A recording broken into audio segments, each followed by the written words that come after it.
Olá, congressistas! Meu nome é Bruna Veiga, eu sou advogada, atuo na defesa das mulheres vítimas de violência doméstica e familiar. Sou professora no curso de Direito, sou mestra em perícias forenses, especialista em ciências criminais, pós-graduanda em Direito da Mulher e Advocacia Feminista. Estou atualmente como vice-presidenta da Comissão de Perícias Forenses da OAB de Pernambuco e sou membro da Comissão da Mulher Advogada na OAB de Pernambuco. Estou muito feliz e honrada de ter recebido esse convite para participar do 2º Congresso Internacional Multidisciplinar Online da Faculdade Católica Imaculada Conceição do Recife. Espero contribuir e espero que seja muito proveitoso o nosso encontro. Bom, ninguém estava pronto para viver essa situação de pandemia, né? Todos os países foram pegos de surpresa. Nós estamos vivendo uma situação atípica e isso a gente não pode negar. Mas também é inegável que a pandemia impacta a vida de homens e de mulheres de maneira distinta, principalmente no que se refere ao acúmulo do trabalho. Nós vamos falar um pouquinho sobre isso. E é importante a gente falar sobre isso porque a pandemia colocou um holofote em cima das desigualdades entre os gêneros, né? E a gente precisa falar sobre o assunto porque nenhum direito pode ser perdido no pós-pandemia. Durante muito tempo, durante longos anos, nós mulheres fomos conquistando direitos e espaços de poder, espaço de voz, a passos lentos, né? Graças aos movimentos feministas, aos movimentos de mulheres, nós fomos conquistando direitos a passos lentos. E precisamos hoje tratar sobre essa questão que assola o mundo para que nenhum direito seja perdido nem regredido, né? Então é por isso que é importante falar um pouco sobre a nossa situação atual e os impactos na vida de homens e mulheres no pós-pandemia. No Brasil, uma pesquisa feita pela Gênero e Número em parceria com a Sempre Viva Organização Feminista trouxe pra gente, eu vou até colocar os dados aqui para vocês acompanharem, trouxe pra gente que 50% das mulheres, ou seja, metade das mulheres, passaram a cuidar nesse período pandêmico de uma outra pessoa. Então, verifiquem aqui nos dados que 80,6% dessas pessoas eram seus familiares, 24% seus amigos, 11% seus vizinhos.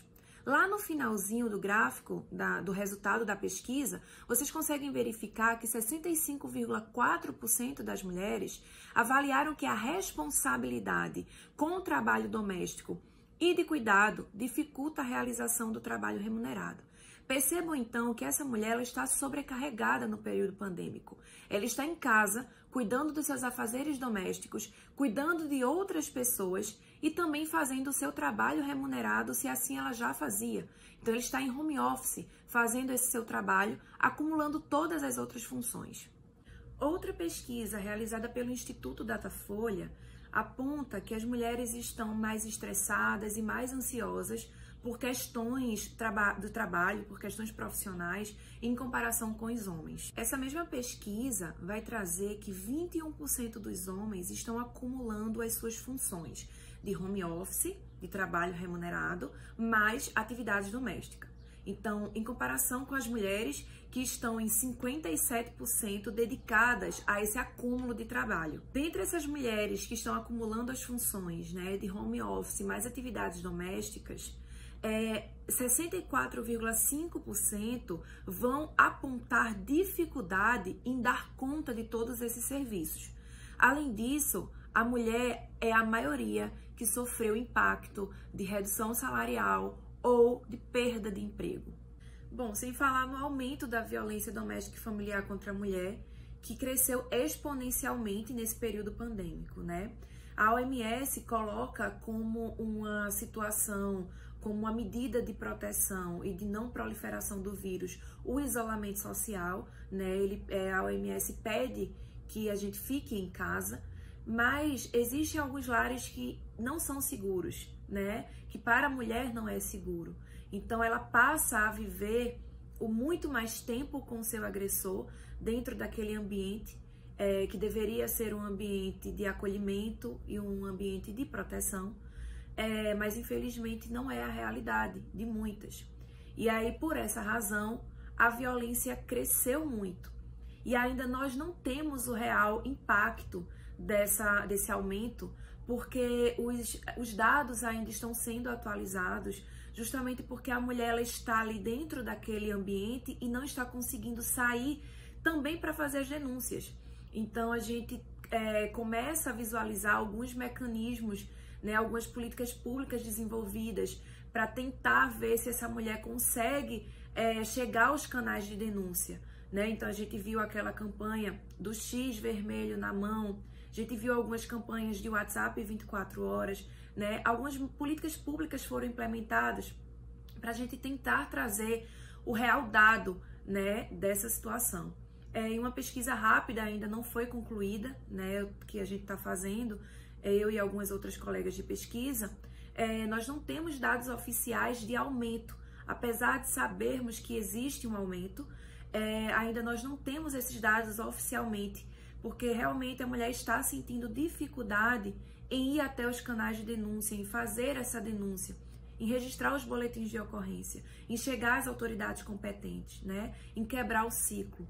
Então ela está dentro desse ambiente que teoricamente seria o seguro, mas está sofrendo as consequências dessa violência e também não está podendo, está impossibilitada de sair e denunciar. Também estamos vivendo um fenômeno chamado baby boom. O que é isso? Muitas mulheres estão engravidando e aí a gente começa a refletir um pouco sobre se essa gravidez realmente ela é desejada, planejada, ou se isso pode ser consequência de uma ausência de contraceptivos, porque essa mulher teve a renda reduzida, ou porque essa mulher está com medo de ir até o centro de saúde para não ser contaminada pelo vírus, ou até a gente pensa se pode ser aí uma gravidez decorrente de um estupro, de uma violência sexual, né? Já que ela está ali com o seu parceiro, com o seu agressor dentro de casa e não pode sair. Então a gente começa a refletir um pouco também sobre essa situação de tantas mulheres grávidas, né, nesse período pandêmico. Isso é importante ser questionado e ser levantado, porque esses dados nós só vamos conseguir ter oficialmente quando a gente estiver no pós-pandemia, né? Mas isso tudo são consequências desse período que ainda estamos vivendo. Então, pessoal, eu peço que a gente não romantize essa mulher guerreira, né? Esse acúmulo de funções, de trabalho, vítimas de violência, nada disso é romântico, nada disso é saudável, nem fisicamente, nem psicologicamente, né? A gente precisa analisar friamente todos esses dados que eu tô trazendo aqui para vocês. A gente precisa aceitar que a pandemia tem gênero, né? As mulheres são a maioria na linha de frente do combate ao Covid-19. As médicas e as enfermeiras estão dominando aí a linha de frente e a gente precisa levantar alguns questionamentos. A pandemia atinge de maneira diversa a vida de homens e a vida de mulheres. Isso é inegável. E a gente precisa começar a verificar como fica a vida dessas mulheres no pós-pandemia. Com a vacinação, né, ressurgiu as nossas esperanças em tempos melhores, na vida social e na vida econômica também, né? E isso também surgiu numa perspectiva de gênero, né? Então, nós mulheres também nos enchemos de esperanças de vacinar e de que as coisas vão voltar ao normal. Mas para poder as coisas funcionarem e para que esse impacto no mercado de trabalho não seja ainda maior, né, para as mulheres no pós-pandemia, é importante que primeiro a gente reconheça a desigualdade. É importante que a gente saiba que existiu essa desigualdade no período pandêmico. E aí sim a gente começa a traçar estratégias a partir do momento em que a gente visualiza essa desigualdade.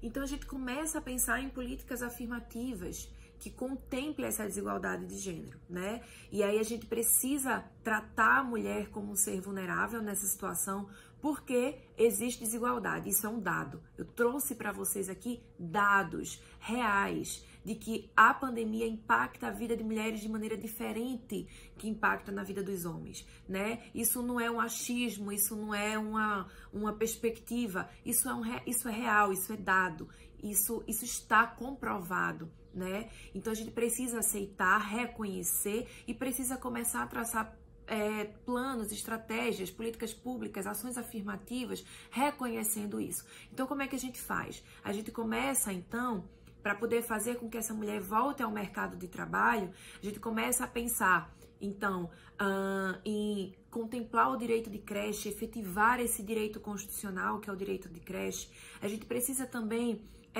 incentivar as empresas a contratar mulheres, a não ter desigualdade salarial. Isso tudo é tão batido, mas ainda é tão presente na nossa sociedade, né? E para poder essa mulher voltar ao mercado de trabalho no pós-pandemia, ela precisa de incentivos, ela precisa de apoio, de rede de apoio. E ela precisa de pessoas conscientes que entendam que a pandemia impactou de maneira diferente, de maneira diversa, né? E aí a gente precisa começar a efetivar essas políticas públicas e efetivar esses direitos fundamentais garantidos constitucionalmente, garantidos em longos anos de luta, né? A gente não pode recuar. Se isso não for feito, a gente vai ter uma grande mitigação de direitos já conquistados. E é tudo que a gente menos quer.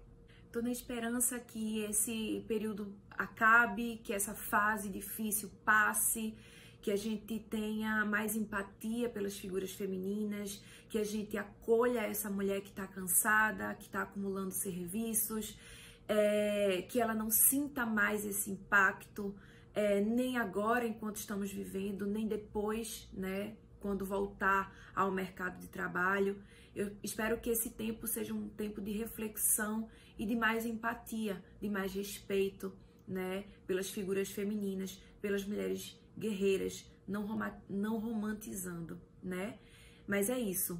Espero que isso tenha contribuído e feito vocês refletirem um pouco sobre as nossas diferenças de gênero, que é tão gritante. Por mais que a gente fale, ainda é preciso falar mais, né? E a minha maior preocupação é que esses direitos não sejam regredidos no pós-pandemia.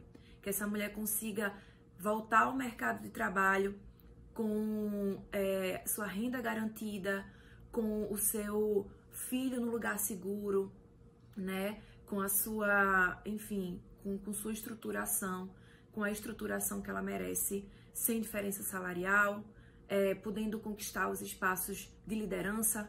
E é isso. Muito obrigada pelo convite, muito obrigada pela participação de vocês.